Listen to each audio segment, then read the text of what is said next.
So level 1, traditionally one might have looked at something like a smile sheet. So you'd be asking people, was the coffee good? Are your seats comfortable? Could you hear what was being said? Was the room the right layout for the meeting? All of which are useful things to know about from a planning and logistics point of view, but are they really going to help you in terms of knowing whether the business objectives have been met? So what you can do at that level 1 stage is to ask questions like, did you feel that the event was important to their success? Was it conducted by effective speakers? Was it full of new information? Was it full of information that you feel you could act on? Was it motivating, challenging, an excellent use of your time? Now, if you ask people on a scale of 1 to 5 to rank those, then you're going to get a pretty good indication as to how they felt that event worked for them and the extent to which it met those key objectives.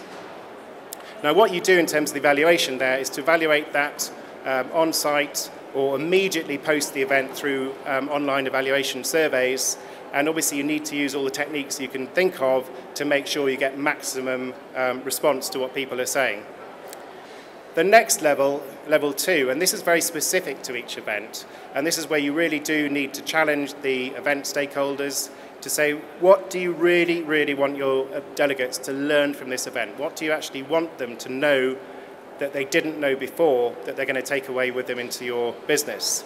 So for example, and this is just picked up out at random here, identify the 5 steps of the business development strategy, develop a business development plan, explain the changes to key products, and identify the 5 most effective ways to turn a contact into a sale. Just some examples of what learning objectives might be. Now, every event, as I say, will have different learning objectives, but they will all be such that those objectives should be there, and if the stakeholders can't name what they are, then one should really, really push them until they actually come and name those. And if they need to go back into their organisation and challenge it, then they should do that. Again, the response to your delegates at the end of the event is to ask them on a scale of 1 to 5, the extent to which each one of those objectives is now something that they feel confident about, they have the knowledge about.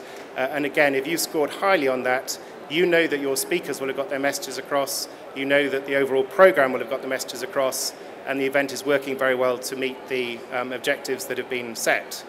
Now, the evaluation can again be carried out on site or immediately post the event, but one of the things you might want to do here, which is a bit different, is carry out some evaluation about these issues before the event takes place. Now, the reason for that is that some of these areas might already have been covered through training or through internal sales meetings or other forms of communication. So if you can isolate out the effect of the event itself, then that is a good way to show the positive shifts in the actual learnings that the event itself has achieved. And that's a very good way of convincing people that the event has really helped in terms of moving the knowledge forward for people.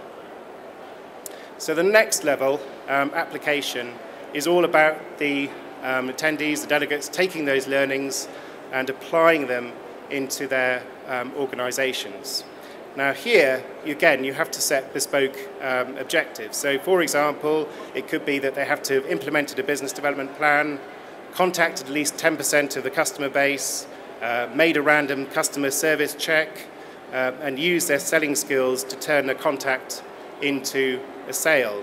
Now, all of those applications will lead to a financial benefit for the company and for the organisation, so you can see how the benefit of the event and the event taking place and the learnings are being applied into the business and starting to deliver financial results and benefits to the organisation. So again, you'd want to evaluate those on a scale of 1 to 5, and again, the higher the scores, the better the likelihood of somebody having applied that into the organisation.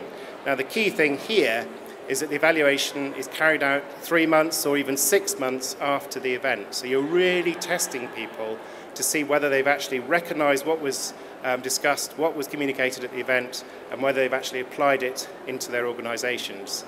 And again, if you get some strong feedback to that, you can feel very, very confident that your event has worked for the organisation and delivered against it.